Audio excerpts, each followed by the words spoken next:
When World War I erupted in 1914, President Woodrow Wilson pledged neutrality for the United States, a position that the vast majority of Americans favored. The U-boat was the Germans' most formidable naval weapon, a military submarine far more sophisticated than those built by other nations at the time. The typical U-boat was 214 feet long, carried 35 men and 12 torpedoes, and could travel underwater for about 2 hours at a time. Germany could easily hold its own, but something caused America to join the war, something most Americans were never told about. With British Prime Minister Lloyd George up against a wall, Lionel Rothschild and the Jewish Zionists offered the British a deal they couldn't refuse. "We'll bring the United States into the war as your ally and win the war for you," they said, "if you'll promise us Palestine." In April of 1917, President Wilson got the green light and declared war on Germany. In return, the British government wrote the famous Balfour Declaration and addressed it to none other than Lord Lionel Rothschild. The declaration promised Palestine and Israel to the Rothschild Zionists. Benjamin H. Friedman was a successful Jewish businessman who was at one time the principal owner of the Woodbury Soap Company. He spent the great preponderance of his considerable fortune, at least $2.5 million, exposing the tyranny which he believed had enveloped the United States. World War I broke out in the summer of 1914. Now that war was waged on one side by Great Britain, France, and Russia, and on the other side by Germany, Austria-Hungary, and Turkey. Within 2 years, Germany had won that war. Not alone won it nominally, but won it actually. The German submarines, which were a surprise to the world, had swept all the convoys from the Atlantic Ocean, and Great Britain stood there without ammunition for her soldiers, stood there with 1 week's food supply facing her, and after that, starvation. At that time, the French army had mutinied. They lost 600,000 of the flower of the French youth in the defense of Verdun on the Somme. The Russian army was defecting. They were picking up their toys and going home. They didn't want to play war anymore. They didn't like the Tsar. And the Italian army had collapsed. Now, Germany, not a shot had been fired on the German soil. Not an enemy soldier had crossed the border into Germany. And yet, here was Germany offering England peace terms. They offered England a negotiated peace on what the lawyers call a status quo ante basis. That means let's call the war off and let everything be as it was before the war started. Well, England in the summer of 1916 was considering that seriously. They had no choice. It was either accepting this negotiated peace that Germany was magnanimously offering them, or going on with the war and being totally defeated. While that was going on, the Zionists in London went to the British War Cabinet and they said, "Look here, you can yet win this war. You don't have to give up. You don't have to accept a negotiated peace offered to you now by Germany. You can win this war if the United States will come in as your ally." The United States was not in the war at that time.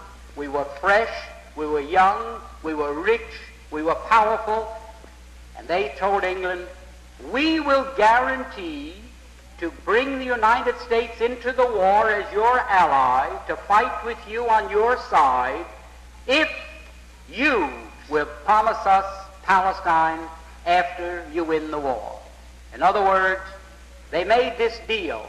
We will get the United States into this war as your ally. The price you must pay us is Palestine after you have won the war and defeated Germany, Austria-Hungary, and Turkey. The Balfour Declaration, a 1917 letter from then UK Foreign Secretary Lord Arthur Balfour pledging Britain's support for the establishment of a home for Jewish people in Palestine. Israel's National Archives are full of correspondences around that promise, including letters of protest from Palestinian leaders at the time. 100 years after the fact, the Palestinian Authority says they'll sue Britain's government in an international court. Now, England had as much right to promise Palestine to anybody as the United States would have to promise Japan to Ireland for any reason whatsoever. It's absolutely absurd that Great Britain, that never had any connection or any interest or any right in what is known as Palestine, should offer it as coin of the realm to pay the Zionists for bringing the United States into the war. However, they made that promise in October of 1916. Well, I'm here with thousands of others to say that Britain is the cause of all of this disaster. Britain, on behalf of one people, promised to a second people the land which belonged to a third people in the Balfour Declaration almost 100 years ago. Britain is therefore jointly and severally responsible for all of the suffering that has occurred since. They went to England and they made this deal. At that time, everything changed, like the traffic light that changes from red to green, where the newspapers had been all pro-German, where they'd been telling the people the difficulties that Germany was having fighting Great Britain commercially and in other respects. All of a sudden, the Germans were no good. They were villains. They were Huns. They were shooting Red Cross nurses. They were cutting off babies' hands, and they were no good. Well, shortly after that, Mr. Wilson declared war on Germany. We were suckered into that war merely so that the Zionists of the world could obtain Palestine. Now, that is something that the people in the United States have never been told. They never knew why we went into World War I. Now, what happened? After we got into the war, the Zionists went to Great Britain and they said, well, we performed our part of the agreement. Let's have something in writing that shows that you are going to keep your bargain and give us Palestine after you win the war, because they didn't know whether the war would last another year or another 10 years. So they started to work out a receipt.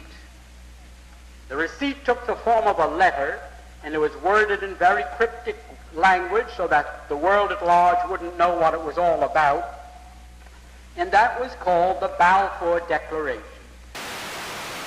1917, Lord Allenby conquered the Holy Land, and the Jews were promised a national home in Palestine by the Earl of Balfour, a policy endorsed by Woodrow Wilson and by the League of Nations, which made Palestine a British mandate. The Balfour Declaration was merely Great Britain's promise to pay the Zionists what they had agreed upon as a consideration for getting the United States into the war. The United States crushed Germany. We went in there, and its history, you know what happened. Now, when the war was ended, and the Germans went to Paris, to the Paris Peace Conference in 1919, there were 117 Jews there as a delegation representing the Jews, headed by Bernard Baruch. I was there, I ought to know.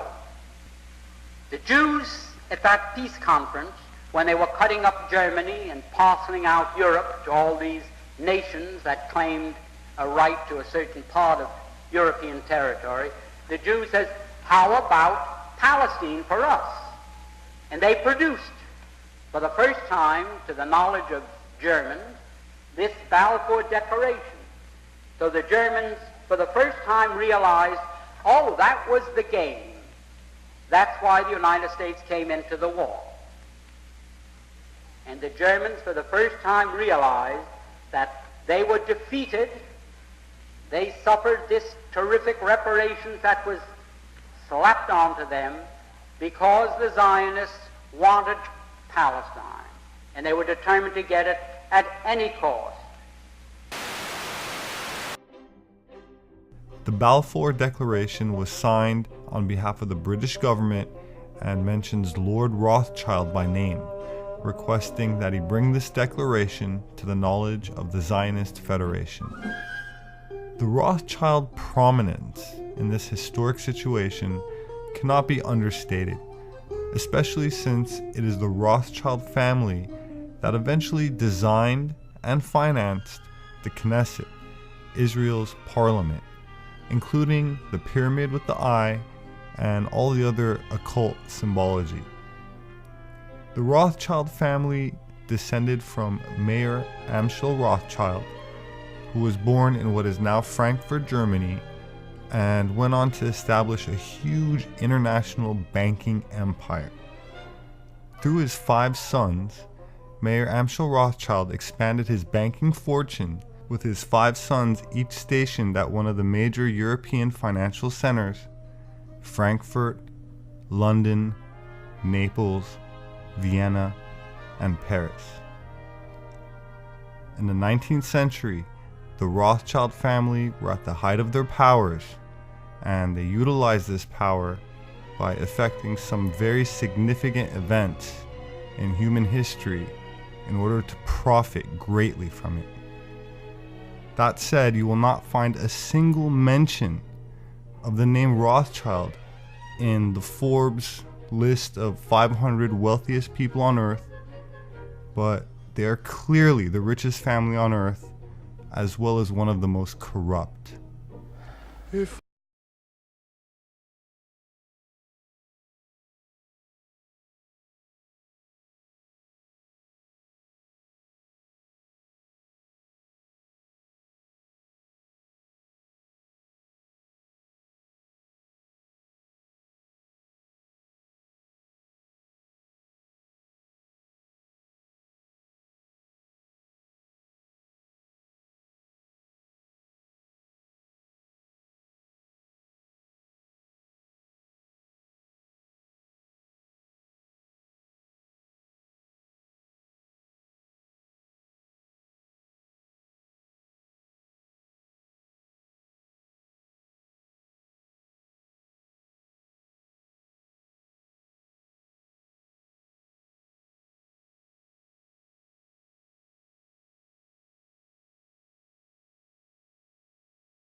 Right. New World Order, depopulation, Oh, listen, who are you? genocide.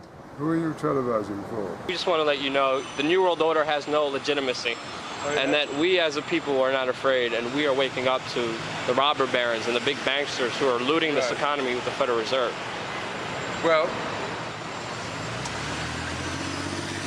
I mean, the Rothschilds family did start the federal, they divided Europe first, took over Europe, the Napoleon. Don't exaggerate. My name is Robert Sepper.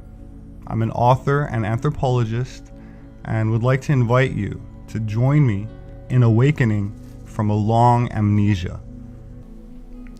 Species with Amnesia, Our Forgotten History. Gods with Amnesia, Subterranean Worlds of Inner Earth. The Occult Secrets of Vril.